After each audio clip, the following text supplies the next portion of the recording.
Si has viajado alguna vez por la zona del embalse de Yesa, es muy posible que hayas pasado a menos de 10 minutos de este lugar sin saberlo. Está ahí, visible desde la distancia, sobre una ladera, con sus casas aún en pie. Nadie vive allí desde hace décadas. Nadie debería estar allí. Pero lo que se encontró en ese pueblo, a principios de los años 70, nunca se hizo público. A finales de los años 60, sus habitantes fueron obligados a abandonar sus casas debido a la construcción del embalse. La mayoría se marchó sin resistencia. Pero no todos. Según registros incompletos, al menos 2 familias permanecieron allí durante un tiempo más: los Garcés y los Vidal. No hay documentos oficiales que expliquen por qué se quedaron. Tampoco hay registros claros de cuándo desaparecieron exactamente. Pero sí existen pruebas de que algo empezó a ocurrir en ese lugar antes de que se perdiera todo rastro de ellos. En 1994, un grupo reducido de exploradores accedió a las ruinas. No era fácil llegar. No había caminos claros, solo senderos antiguos y terreno inestable. Lo que encontraron no fue solo abandono. A pocos metros de una de las casas principales, enterrada bajo tierra, apareció una caja metálica completamente sellada. Dentro había papeles. Decenas de hojas escritas a mano. Algunas firmadas. Otras no. Los textos no describían miedo inmediato. Describían algo peor: confusión. Uno de los primeros fragmentos decía que dentro de la misma casa, cada habitación parecía tener una temperatura distinta.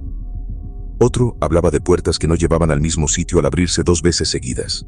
Pero lo más repetido en todos los escritos era esto: figuras. No sombras. No ilusiones. Figuras humanas. Personas que aparecían dentro de las casas sin hacer ruido. De día. A plena luz. Quietas. Observando. Con posturas imposibles. Como si el cuerpo no encajara del todo en su forma. Uno de los textos describe cómo una de esas figuras estaba sentada en la mesa mientras toda la familia comía. Nadie habló. Nadie reaccionó. Pero todos sabían que no debía estar allí. Otro fragmento dice que al acercarse, una de esas figuras giró lentamente la cabeza. Demasiado. Más de lo que permitiría un cuerpo humano. A partir de ese punto, los escritos cambian. Empiezan a hablar de algo más. No solo de lo que veían, sino de lo que les estaba pasando. Uno de los autores escribe que durante varios minutos dejó de reconocer su propia voz. Otro afirma que su hijo lo miró durante varios segundos sin saber quién era. Y uno de los últimos textos contiene una frase que se repite varias veces, escrita con una presión cada vez más fuerte sobre el papel: no siempre somos nosotros. Después de esa frase, hay una última anotación clara: si alguien encuentra esto, no entréis en la casa después de anochecer. No es la misma casa, no somos los mismos. Y a partir de ahí no hay más escritos. Pero lo más inquietante no fue lo que encontraron bajo tierra, fue lo que encontraron dentro. En el interior de una de las viviendas parcialmente derruida, se halló un cuerpo, sentado en el suelo, apoyado contra la pared, completamente momificado, sin signos de violencia, sin restos de sangre, sin indicios de lucha, pero con una expresión que ninguno de los presentes pudo olvidar. La boca abierta en un gesto de terror absoluto. Los ojos secos, completamente abiertos, dirigidos hacia una esquina concreta de la habitación. Como si hubiera estado mirando algo allí durante sus últimos segundos. La puerta estaba bloqueada desde dentro. Las marcas en la madera indicaban que alguien había intentado salir, o evitar que algo entrara. Junto al cuerpo, había un objeto más. Una cinta magnética. Deteriorada. Parcialmente borrada, sin identificación. Cuando se reprodujo, lo primero que se escuchó fue una respiración agitada. Luego, una voz masculina. Decía que estaba grabando porque ya no podían confiar en lo que veían.